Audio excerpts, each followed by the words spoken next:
Hey guys, welcome back to the channel. Thanks so much for clicking the video. It means a lot that you guys keep clicking. If you guys keep clicking, I'll keep making. And today, we're really going to go over why Sarah lost the game.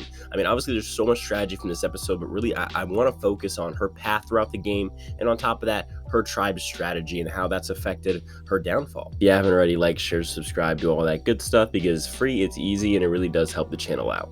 Okay, so I feel like the first thing to mention is Bruce. Bruce obviously goes out in this first episode and really hurts the tribe because he's their strongest guy, right? Like they make these tribes pretty even to start out. It's going to cause them to lose challenges like they have so far. And so really this leaves them with 5 people. The numbers are smaller, which means that allies are more important. And that's why you see this kind of majority 3 alliance happen here with Carson and Helen and Sarah. And it's revealed that in episode 2 there's been a kind of a counter alliance forming between both Jam Jam and Carolyn, and this alliance is stronger than the 3 really is at all. Now I suspect that Sarah and Helen were pretty close, but it wasn't shown to us on the screen, so to us it really just shows the underdog who eventually wins out here in Jam Jam and Carolyn, and then of course the power 3 alliance in Helen, Sarah, and Carson. A very boring alliance full of people who aren't very fun to watch. We're obviously shown that Jam Jam and Carolyn are like the crazy people, and Helen and Sarah are kind of the boring people, with Carson in the middle. And of course, we do see Carson flip here. Now, I really cannot blame Sarah or Helen for anything that they really specifically did here. I mean, obviously, they failed to make Carson feel comfortable in their alliance, or that Carson had a better path with them. Yes, they definitely failed in that way, just like any person who's ever been flipped on has.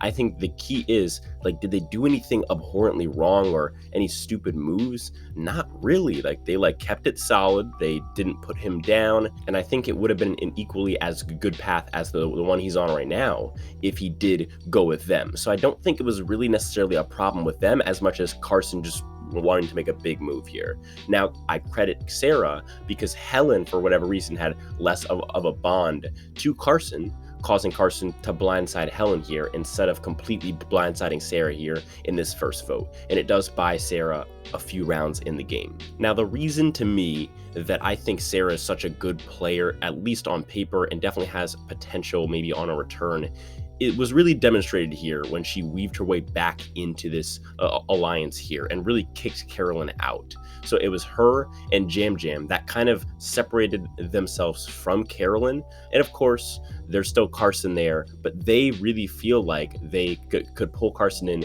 and blindside Carolyn here.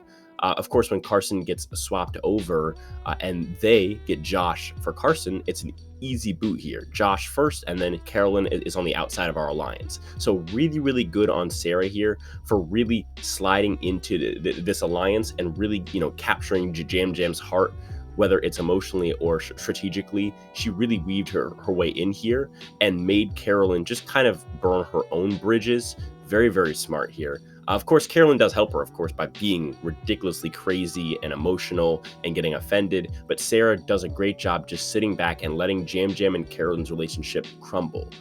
And Josh, of course, is the easy boot on this tribe, so I do think she does make the right decision here and just trying to boot out Josh instead of going for a big blindside in Carolyn. Of course, her and Yam Yam go to Josh and lie to him and say, hey, we're going to go blindside Carolyn, and he says yes. But then he goes and double crosses them, tells Carolyn that this is happening.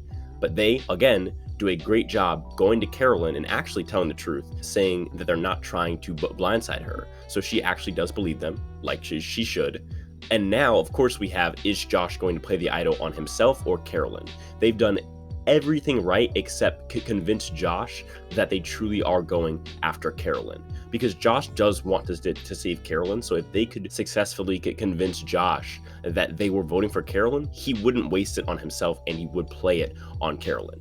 It's a tough ask because Josh is in a really, really tough spot. And of course, he's most likely going to play the idol on himself because he's with a group of strangers. But if they could have convinced him to play it on Carolyn, Josh goes home, clean sweep, and Carolyn is exposed for flipping on them, as she would have also voted out Yam Yam. And so it's very interesting here. I think if there's no idols played, it would also be a tie. So I guess that's kind of a third reality here.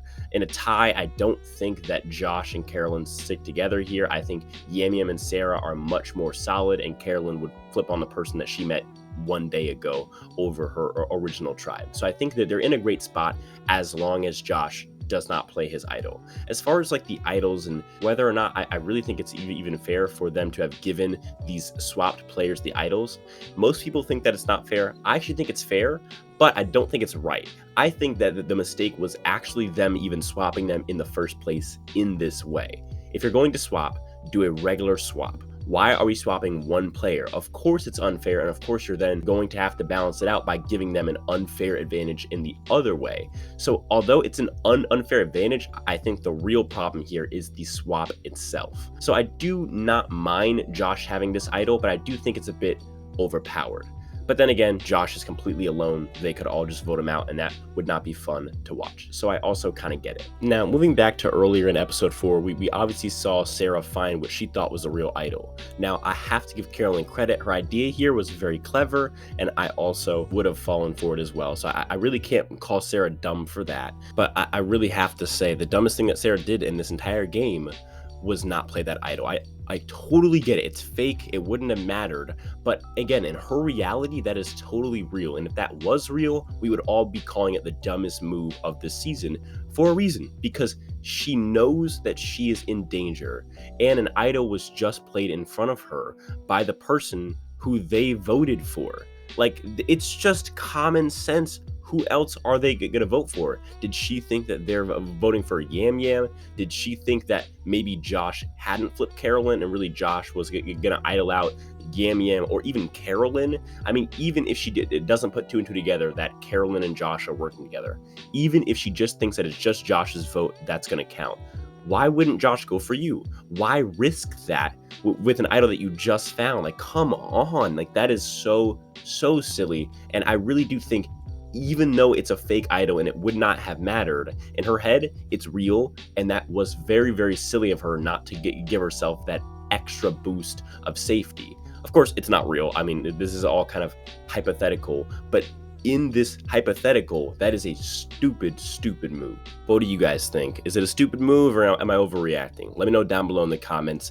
As always, none of this happens without you guys. I'm Mr. Weird Guy speaking to a weird microphone. If that's what I'll talk to you guys in the next one.